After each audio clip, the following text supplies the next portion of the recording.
PM Modi ने आज G2 connect 2022 का उद्घाटन किया। इस दौरान पीएम मोदी ने कहा कि सबके प्रयास का भाव आजादी के अमृत काल में तेज गति से विकास का मंत्र है। आने वाले 3 दिनों में आप सबका प्रयास कि विकास हर दिशा में हो, सर्वव्यापी हो, समाज का अंतिम व्यक्ति भी छूट न जाए, इस भाव को मजबूती देने वाला आपका समिट बना रहे।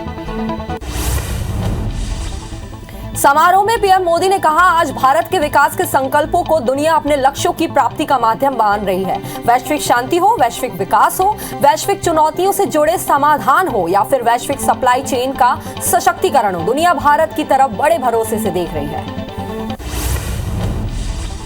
पीएम मोदी ने आगे कहा कि जब से सरकार ई मार्केट प्लेस यानी जैम पोर्टल अस्तित्व में आया है, सारी खरीदी एक प्लेटफॉर्म पर सबके सामने होती है। अब दूर दराज के गांव के लोग, छोटे दुकानदार और स्वयं सहायता समूह सीधे सरकार को अपना सामान बेच सकते हैं। आज जैम पोर्टल पर 40 लाख से अधिक विक्रेता जुड़ चुके हैं। प्रधानमंत्री नरेंद्र मोदी 16 मई को कुछ घंटे के लिए नेपाल जा सकते हैं। यहाँ वे भगवान बुद्ध के जन्म स्थान लुम्बिनी जाएंगे। मोदी को नेपाल के प्रधानमंत्री रिसीव करेंगे और उनके साथ माया देवी मंदिर जाएंगे। यह मंदिर लुम्बिनी में ही है और बौद्ध धर्म के मानने वालों के लिए आस्था का केंद्र है।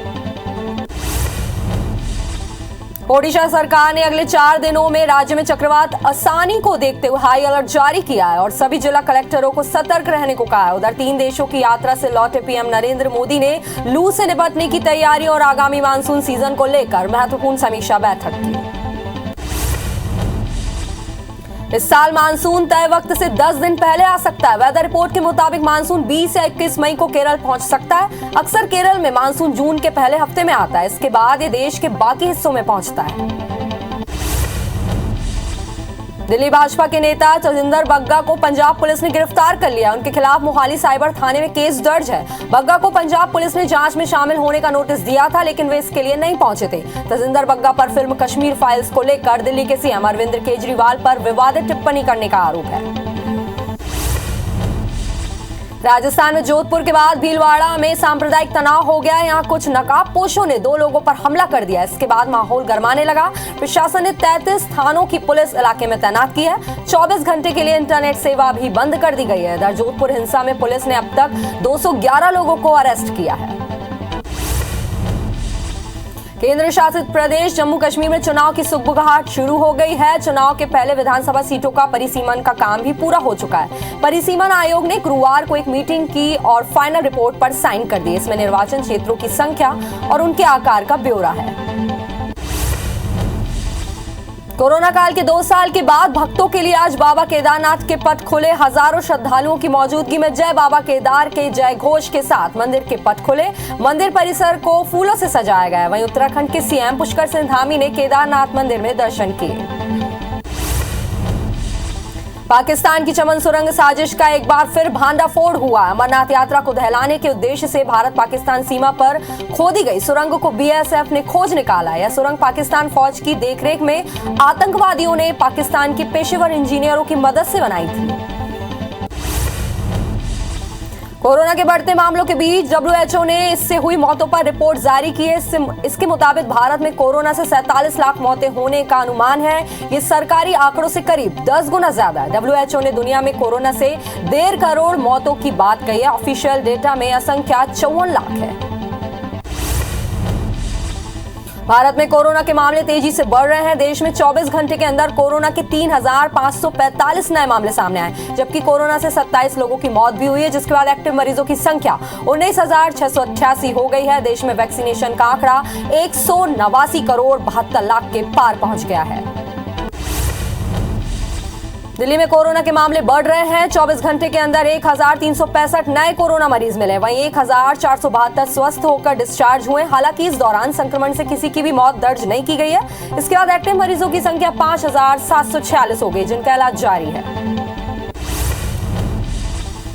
एमपी में कोरोना के मामले नहीं थम रहे हैं। 24 घंटे के अंदर 26 नए मरीजों की पहचान हुई, जबकि 29 लोग डिस्चार्ज हुए। हालांकि 24 घंटे में किसी की भी मौत दर्ज नहीं की गई है। मध्य प्रदेश में एक्टिव मरीजों की संख्या 213 है। वहीं अब तक 11 करोड़ 79 लाख 42,288 लोगों को वैक्सीन लग चुकी है।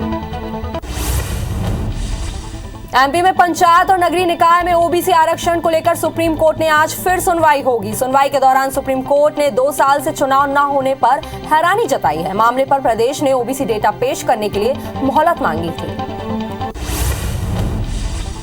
सीएम शिवराज सिंह चौहान संबल योजना के हितग्राहियों को 592 करोड़ 77 लाख राशि का भुगतान करेंगे। सीएम सिंगल क्लिक से 27,897 श्रमिकों के अकाउंट में राशि ट्रांसफर करेंगे।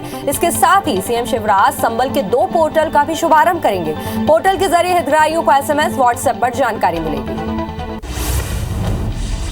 छत्तीसगढ़ के मुख्यमंत्री भूपेश बघेल के विधान स्तरीय दौरे का आज तीसरा दिन है। आज वे सूरजपुर के प्रतापपुर, भटगांव और प्रेमनगर विधानसभा के दौरे पर रहेंगे, जहां वे चौपाल समेत कई कार्यक्रम के तहत जनता से रूबरू होंगे और उनसे शासन की योजनाओं का फीडबैक भी लेंगे।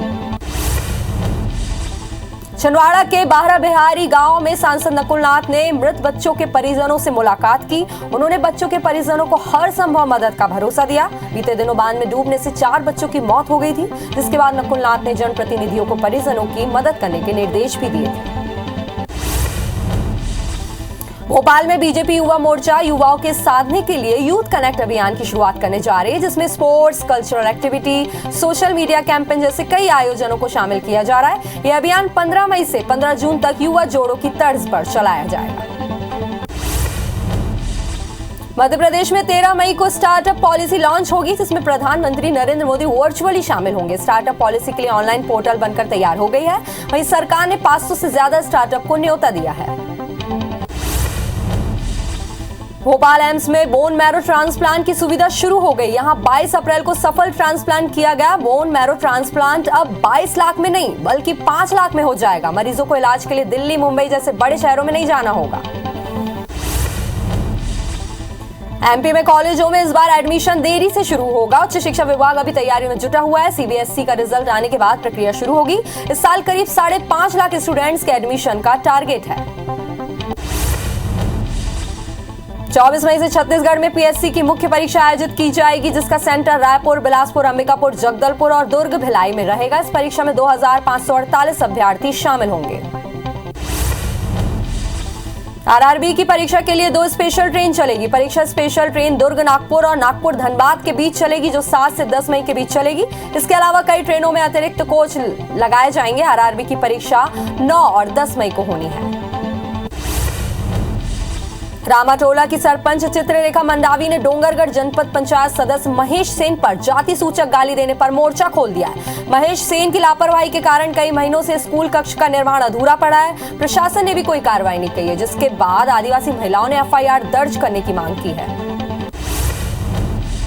कोरबा नगर निगम के ठेकेदारों ने 40 करोड़ का भुगतान नहीं होने पर लेखापाल कार्यालय में जमकर हंगामा किया और धरने पर बैठ गए। वहीं 4 घंटे तक चले घेराव के बाद निगम आयुक्त प्रभाकर पांडे ने समस्या के निराकरण का आश्वासन दिया, जिसके बाद आंदोलनकारियों ने धरना खत्म किया।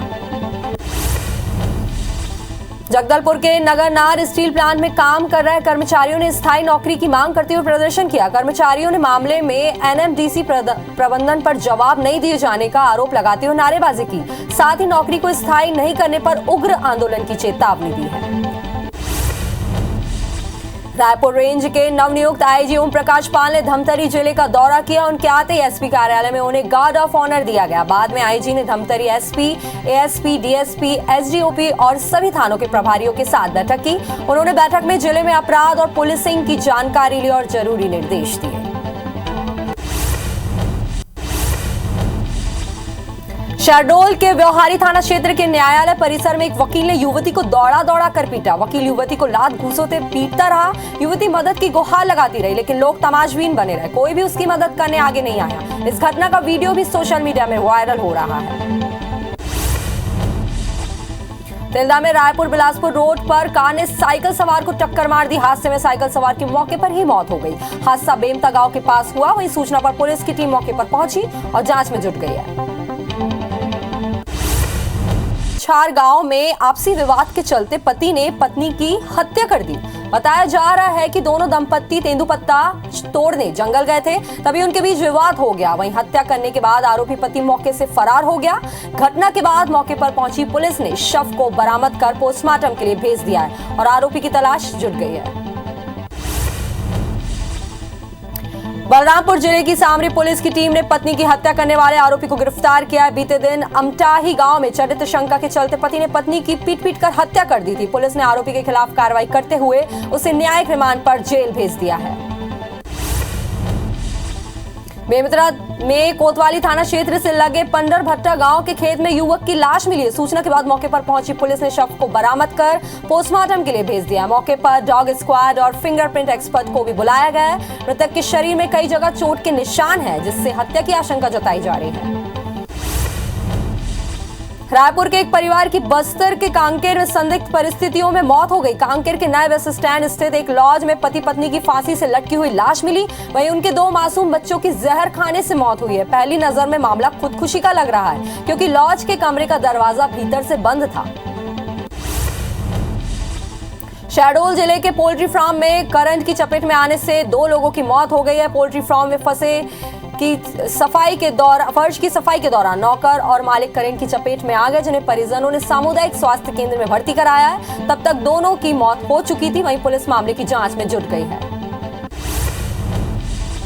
मुरैना जिले के खड़ियाहार गांव में करंट की चपेट में आने से बिजली कर्मचारी की मौत हो गई। कर्मचारी मताधीन कंपनी में ठेके पर काम कर रहा था। वो टीम के अन्य सदस्यों के साथ ट्रांसफार्मर पर चढ़कर लाइट सुधार रहा था। उसी दौरान बिजली अधिकारियों ने लाइन चालू कर दी, जिससे वो ट्रांसफार्मर पर चिपक गया। वहीं मामले में बिजली कंपनी प्रबंधन पूरी तरह से अपना पल्ला झाड़ते हुए जांच की बात कर रहा है। जांजगीर चांपा में रिटायर्ड पटवारी की मौत के बाद परिजनों ने चक्का जाम कर दिया। परिजनों का आरोप है कि पेंशन समेत अन्य सरकारी फंड स्वीकृत नहीं होने से उनका इलाज नहीं हो पाया और मौत हो गई। वहीं जाम के चलते हाईवे पर दोनों ओर वाहन की कतार लग गई। मामला मलमूला का है। पुलिस की टीम भी मौके पर मौजूद है। बालोद में तेंदुपत्ता तोड़ने गए ग्रामीणों पर भालू ने हमला कर दिया, जिसे घायल हालत में अस्पताल में भर्ती कराया गया है। ग्रामीण मूल्य क्षेत्र के जंगल में तेंदुपत्ता तोड़ने गया था, जहां भालू ने निशाना बना दिया। रायपुर के रामसागर पारा इलाके में हुए गोलीकांड का सीसीटीवी फुटेज सामने आया है, जिसके बाद राजधानी पुलिस हरकत में आई है, जिसके आधार पर आजाद चौक थाने की पुलिस ने एक आरोपी को गिरफ्तार किया है। साथ ही उसके पास से एक पिस्टल समेत जिंदा कारतूस जब्त किया गया है। गोली लगने से एक युवक के घायल होने की भी खबर है। पत्थलगांव के गायलुंगा गांव में 2 अज्ञात बदमाशों ने घर के आंगन में काम करी महिला को गोली मार दी। बदमाश बाइक में सवार होकर आए थे। नारायणपुर पुलिस के मुताबिक बदमाशों ने सुबह 5 बजे महिला से शराब की मांग की थी, लेकिन उसने शराब देने से मना कर दिया, जिसके बाद बदमाशों ने गोली चला दी। ग्वालियर में शादी समारोह के दौरान 2 गुटों में विवाद हो गया। विवाद के बाद दोनों तरफ से जमकर पत्थर और लाठी डंडे चलाए गए। वीडियो सोशल मीडिया में वायरल हो रहा है। पत्थरबाजी के दौरान 6 से ज्यादा लोग घायल हुए। घटना तिघरा थाना क्षेत्र के महाराजपुरा की बताई जा रही है। धार के टेकरी क्षेत्र में ओवरब्रिज के पास अवैध अतिक्रमण पर प्रशासन का बुलडोजर चला है। नगरपालिका राजस्व और पुलिस की टीम ने कच्चे और पक्के मकान को हटाया है। धार तहसीलदार विनोद राठौर ने जानकारी देते हुए बताया कि लगभग 2 महीने पहले इस इलाके में अतिक्रमण पर कार्रवाई की गई थी और सभी को नोटिस भी जारी किए थे। बावजूद इसके अवैध निर्माण किया गया। नरसिंहपुर में जायदाद के हिस्से के लिए बुजुर्ग को बंधक बनाकर पीटने का मामला सामने आया है। बुजुर्ग ने अपनी पत्नी पर मारपीट का आरोप लगाया है। पीड़ित ने बताया कि उसकी बेटी और दामाद भी उस पर जायदाद उनके नाम लिखने का दबाव डाल रहा है। मांग पूरी नहीं करने पर उन्होंने प्रताड़ित करना शुरू कर दिया। मामले की जांच जारी है। बिलासपुर की चकरभाटा पुलिस ने 3 महीने पहले हुई हत्या की गुत्थी को सुलझाते हुए 3 आरोपियों को गिरफ्तार किया है। पुलिस के मुताबिक परसदा में बेटे, भाई और बड़े ने मिलकर दुकानदार की हत्या की थी। आरोपी ने जमीनी बिक्री के पैसे के बंटवारे को लेकर हत्या की वारदात को अंजाम दिया था। रायपुर के डीडी नगर में महिला से ठगी करने वाले 2 आरोपी गिरफ्तार कर लिए गए। बता दें कि आरोपी डीडी नगर में महिला से चंदा वसूलने के बहाने 2 लाख नकदी और सोने के आभूषण लेकर फरार हो गए थे, जिन्हें डीडी नगर पुलिस ने भिलाई की लॉज से गिरफ्तार किया है।